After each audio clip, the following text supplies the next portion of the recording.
Hey guys, and welcome to another update video talking about PPPD and my recovery process. So I've been on 150 milligrams of sertraline for coming up to 4 weeks now. It'll be 4 weeks on Friday, I think. And for 3 of those weeks I've had flu and I'm still getting over it. I think I spoke about that in my last video, where I had a couple of episodes of extreme dizziness again. And things like that. But yeah, it's a strange one. About a week or so back, probably 2 weeks now, I had a weird turn at work where I started going into that sort of panic mode again, where my arms would go numb and I'd feel the sinking feeling. The dizziness would increase. At that point, I went home, and rested up, and yeah, it wasn't great, but I sort of know where I'm at now. I know what it is, and I know it's the nervous system creating havoc and seeing the virus as a threat, and sending out those survival response chemicals, things like that. So I've gradually got better from the flu. I'm still fighting it, and yesterday I was at work and just typing an email in, while talking to someone, and I felt the same thing happen again. My arms went numb, the dizziness increased, and I sort of felt like, oh, here we go again. But straight away, I just stood up, distracted myself, thought about other things, and distracted myself. And I did a bit of parasympathetic breathing. Took me a good half an hour or so to sort of calm down, and then I completely forgot I had a session with my CBT counsellor, and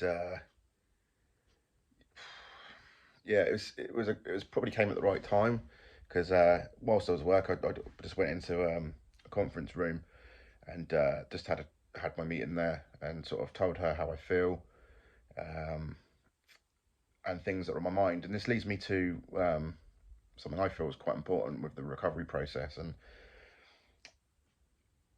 awareness, I would say, is one of the keys to creating recovery or starting a recovery process. And by that I mean there's a lot of people on Facebook, on groups on Triple PD recovery stories and vestibular disorders support, things like that, where they are constantly looking for answers and down. And I get that. I've been there. I've still am there a tiny bit, but just worrying about things and constantly looking for answers and stuff is keeping your mind on high alert, and you'll carry on in that mode. So I think for me, the change, yes, I went on sertraline, which helped calm my nervous system and helped calm my anxiety, which has spiked recently again because I've got a virus again, or different terms of virus. But that combined with changing the way I think about things, and this is where cognitive behavioral therapy comes in. So my psychiatrist basically was listening to how I was talking about things, and would stop and tell me to change my way of thinking, of like, oh, you shouldn't be thinking like that. Your brain's hearing it's this and it's going to react to that. So I think a bit of positivity goes a long way. And for sure, I mean, going back to work was tough, was extremely tough, and it still is. There's days where I get home after work and I'm just thinking, how the hell have I got through that day?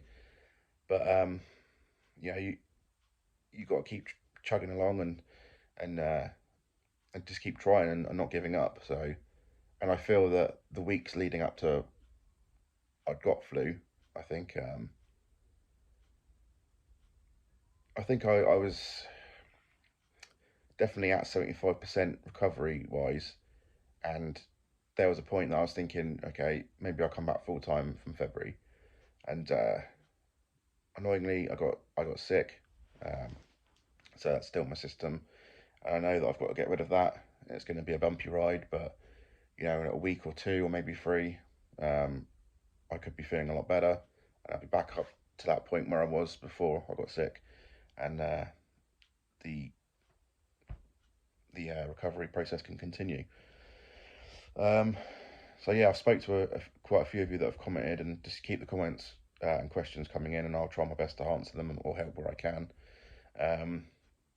As I said, yeah, cognitive behavioural therapy. I spoke to someone about that, and I've given a contact to one of you. I can't remember your name. Sorry about that, but I've given the contact with the person I've been working with, and she's been brilliant. So, but the way of thinking is hugely important. It's a brain body disorder. You know, they're miscommunicating with each other, and the way you perceive things and think about things and do things basically is going to be massive in your recovery journey. So my tips would be stop Googling lots of things, as in like, what could it be?